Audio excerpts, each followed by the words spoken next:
நீங்கள் கேட்கவிருப்பது வீட்டின் மூலையில் ஒரு சமையலறை சிறு கதை தொகுப்பிலிருந்து. வயது. எழுதியவர் அம்பை.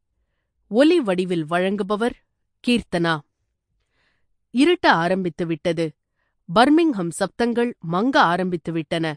அந்த மாலை பொழுது கனத்துக் கிடந்தது. அதன் வலுவை தாங்க முடியும் என்று தோன்றவில்லை.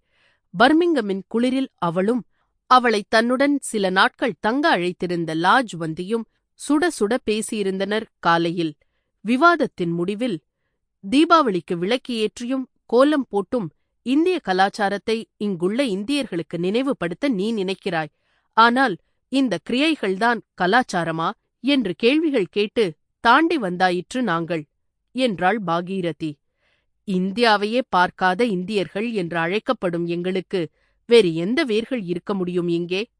கலாச்சார வேர்கள் தீபாவளியிலும் ஹோலியிலும் இல்லை லாஜு.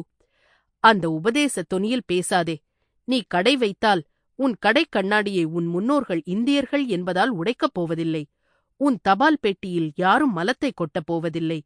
ஒரு வெள்ளையனை காதலித்துவிட்டால் குற்ற மனப்பான்மையுடன் நீ ஆடிப்போக வேண்டாம். இது அத்தனையும் நாங்கள் தாங்க வேண்டியிருக்கிறது.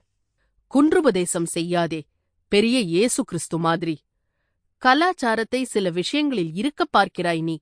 அதை வளரவிடாமல் கட்டிப் போடுகிறாய். என்னை என்ன செய்ய சொல்கிறாய்? இந்தியாவுக்கு வா என்கிறாயா? பஸ் ஸ்டாப்பிலும் ரேஷன் கடையிலும் வரிசையில் நின்று சாகு என்கிறாயா என்று வீறிட்டு லாஜ்வந்தி டீ கோப்பையை அவள் மேல் எரிந்திருந்தாள் காலையில்.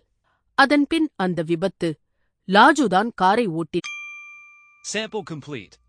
Ready to continue?